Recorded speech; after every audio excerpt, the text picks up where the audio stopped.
네, 안녕하세요. 오랜만입니다. 그동안 열심히 공부를 잘 하고 있을 거라 믿습니다. 이제 뭐 내년 시험 대비로도 거의 종착역에 지금 다다르고 있습니다. 실질적으로 이제 마지막 과정이죠, 그죠? 예, 최종 모의고사를 통해서 여러분이 1년 가까이 공부했던 내용들을 최종 점검하고 또 실전에 맞게끔 여러분들이 훈련하셔가지고 어떤 상황에 어떤 문제가 나오더라도 여러분이 대응할 수 있는 준비를 만들어가는 과정이 되게 될 겁니다. 자, 어쨌든 총 우리가 아마 8회에 걸쳐서 최종 모의고사를 실시하게 될 텐데요. 1회부터 5회까지는 여러분 기본서 목차에 맞춰 가지고 제가 문제를 구성을 했고요. 그 다음에 이제 6회, 7회, 8회는 전 범위에 걸쳐서 진정한 실전 연습을 하게 될 겁니다. 아시겠죠? 자, 어쨌든 여러분들 모의고사에 임하시기 전에 진도 범위에 맞춰서 미리 좀 예습을, 즉 공부를 하셔가지고 시험에 좀 임해 주시고요. 그 다음 여러분이 최선을 다해서 답안을 작성하신 다음에 그 다음 제 강평을 통해서 여러분들의 현재 위치와 그 다음 실전에서 고득점을 받기 위해서 필요한 정도까지의 계획, 그걸 메꾸고 가는 과정을 반드시 밟으시기 바랍니다. 아시겠죠? 그래서 강평이 끝나고 나면 기본적으로 여러분들이 부족한 점을 반드시 메꿀 수 있도록 노력을 기울이시기 바랍니다. 예, 좋습니다. 자, 그러면 제1회 모의고사 강평을 시작하도록 할 텐데요. 제1회 모의고사는 여러분 먼저 제가 사례형부터 강평을 하고요. 그 다음에 이제 약술형 문제로 넘어가도록 하겠습니다. 사례 문제는 크게 쟁점은요. 첫 번째 문제 같은 경우는 경찰 개입 청구권. 항상 여러분 시험에서 출제 가능한 주제 중에 하나죠, 그죠? 그 다음에 이제 두 번째 물어봤던 것은 특별 권력 관계에 대한 사부 심사 가능성. 이것도 심심치 않게 여러분 시험에서 문제가 되고 있습니다. 그 다음에 이제 세 번째 주제는 여러분들 행정의 법원칙의 하나인 비례 원칙하고, 그 다음 이번 행정기본법에 반영은 안 됐죠. 여전히 행정법의 일반 원칙으로 남아있는 자기구성 원칙, 이런 걸 가지고 문제가 구성되어 있습니다. 아시겠죠? 자, 그러면 먼저 이 문제의 기본 골격을 칠판을 통해서 같이 한번 보고요. 풀어나가 보도록 하겠습니다. 자, 칠판 잠시 보세요. 자, 설문의 문제는 이렇게 되어 있어요. 지금 갑이라는 친구가 있죠, 그죠? 갑이라는 친구가 있고, 그 다음 경찰 공무원 병. 이 두 놈이 이제 기본 설정이 되어 있는 거예요. 근데 이 갑이라는 이 친구는 아주 재미있어요, 그죠? 자기 친구랑 지금 치고받고 싸우고 있는 과정이에요, 그죠? 그 다음에 이제 경찰 공무원 병원 이런 신고받고도 아무 조치 취하지 않는, 뭐 전형적으로 딱 보시면 여러분들 세 명이 등장하면 떠올려야 될 게 뭐라고 여러분? 그쵸? 경찰 개입 청구권. 아, 요게 문제가 되겠다. 이걸 빨리 체크를 하셔야 됩니다. 그럼 일단 여기 보시면 뭐 갑이라는 친구가 있고요. 그 다음 여기 을이라는 이상한 놈이 한 놈 있어요. 그 다음 이제 경찰 공무원 병이 있고요. 여기 경찰. 지금 이 을이 갑을 완전히 뭐 거의 작사를 내고 있죠. 작사를 내고 있으니까 갑이 이 경찰한테 당연히 이제 신고를 하죠. 신고했다는 건 무슨 뜻이겠어요? 뭐로 바꾸고 읽으면 돼요? 그렇죠. 경찰을 끈을 발동해 달라고 요구하는 거잖아요. 그죠? 이렇게 신고를 하니까 이놈을 족쳐달라는 거잖아요. 그런데 아무런 조치를 취하지 않고 있는 이런 상황입니다. 그죠? 그럼 딱 세 명이잖아요. 한 놈, 두 놈, 세 놈. 딱 각도가 나오죠. 그러니까 여기서 갑이 이 국가한테, 즉 경찰한테 제3자의 뺨을 때려달라 할 수 있는 권리가 있겠냐. 이게 딱 묻는 기본적인 코드가 되겠죠. 그죠? 그럼 뻔합니다. 이건 경찰 개입 청구권. 이게 이제 문제가 되겠다. 이걸 여러분이 떠올리셔야 되는 거고요. 그 다음에 이제 이 경찰이 제대로 조치 취하지 않는 거에 대해서 이제 상급 행정청에서 불만이 있겠죠. 그죠? 그래서 이 경찰한테 뭘 취하겠어요? 징계 조치를 취하겠죠. 그래서 징계를 뭘 했느냐 하면 해임 처분을 하게 되죠.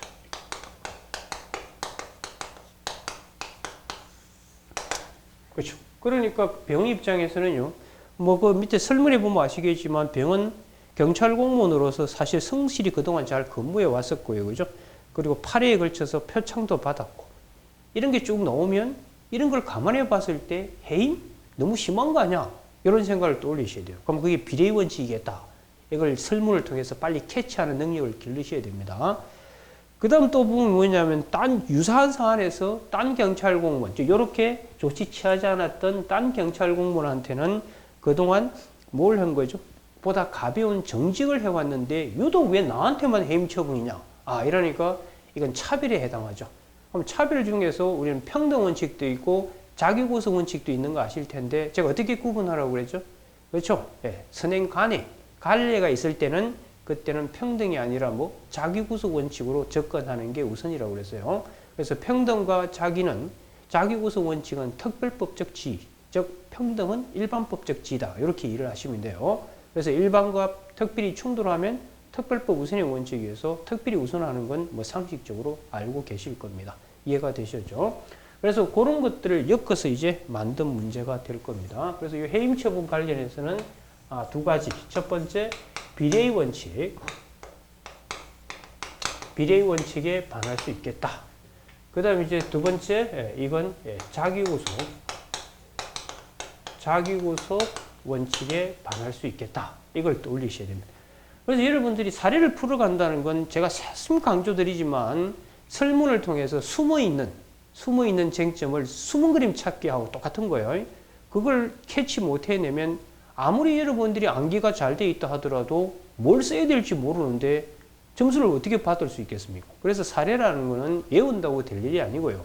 기본적인 법리가 숙성되어 있는 상태에서 설문을 통해서 여러분이 숙성된 지식을 잘 대입시켜가지고 끄집어내가지고 그걸 논리정연하게 풀어나갈 수 있는 테크닉이 필요한 거라고요. 아시겠죠? 그래서 여러분들의 사실 당락을 좌우하는 건 약술은 사실 어느 정도 외워서 들어가서 대충 메꿀 수 있잖아요. 근데 사례는 그렇지가 못해요. 그걸 여러분들이 명심을 하시기 바랍니다. 그리고 이제 이 경찰 입장에서는 이 해임에 대해서 이제 다투고 싶겠죠. 그죠? 다투고 싶으니까 여기에 대해서 취소 소송을 이렇게 제기하는 거예요. 과연 이게 가능하겠냐 이 문제죠. 이게 이제 특별 권력 관계 플러스 여기에 사법심사 가능성이 문제가 되겠죠. 이렇게 되는 거예요. 그럼 이 문제는 첫 번째, 이 경찰 개입 청구권, 이걸 써라는 게 첫 번째 쟁점이고요. 두 번째는 이 특별 권력 관계, 여러분들 공무원들, 그 다음 재수, 이런 친구들이 나오면 항상 특별 권력 관계 논의를 떠올리셔야 된다고 얘기를 했었잖아요. 그죠? 그리고 이 특별 권력 관계도 과연 법치가 적용돼서 사법심사가 가능하냐? 이미 결론은 알고 있습니다. 이미 극복이 돼서 오늘날 사법심사 가능하다. 이건 이미 주지의 사실이니까요. 그걸 간단히 언급하시면 됩니다. 이 부분이 이제 두 번째 문제가 되고, 세 번째는 그동안 이 경찰 공무원이 해온 행태를 보건대 이 해임 처분은 너무 심한 거 아니야? 그리고 딴 경찰한테는 가벼운 정직을 해놓고 왜 유독 나한테만 해임이냐? 이런 게 자기구속. 요 두 가지를 묻고 있는 것이 세 번째 쟁점이 될 겁니다. 그러면 이 사례는 이제 다 풀린 거예요. 이해가 되죠? 그럼 여기서 이거 추출해냈다면 그다음부터는 여러분이 이제 갈고 닦은 암기된 상태를 하염없이 풀어나가시면 되는 겁니다. 아시겠죠? 자, 그러면 이제 첫 번째 설문부터 들어가도록 할게요. 첫 번째 설문은 결국 경찰 개입 청구권이죠.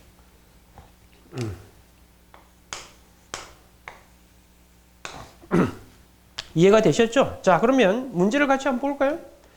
자, 문제 1번에 보시면 항상 여러분이 딱 문제를 받자마자 주인공을 체크하세요. 이 쉽게 말해서 이 사례에 등장하는 인물들을 체크하셔야 돼요. 행정법은 기본적으로 2명, 즉 국가 쪽하고 국민 쪽. 근데 경우에 따라 3명이 등장하면 이건 경찰 개입 청구권이 문제되겠다. 이걸 떠올리셔야 돼요.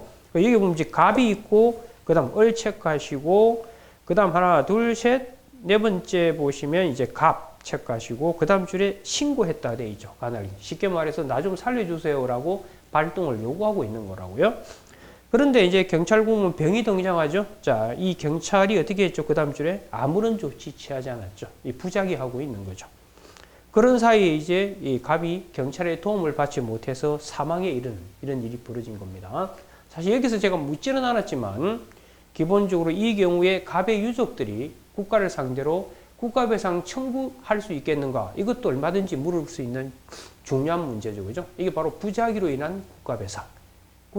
부작위로 인한 국가배상은 아시다시피 특히 법령 위반과 관련해서 자기 의무, 그 다음 사익보상이 있느냐. 이거 뭐 자주 다루셨을 겁니다. 그래서 이 문제에도 그걸 결부시켜서 얼마든지 출제가 가능한 쟁점이라는 점 체크해 두시기 바랍니다. 아시겠죠?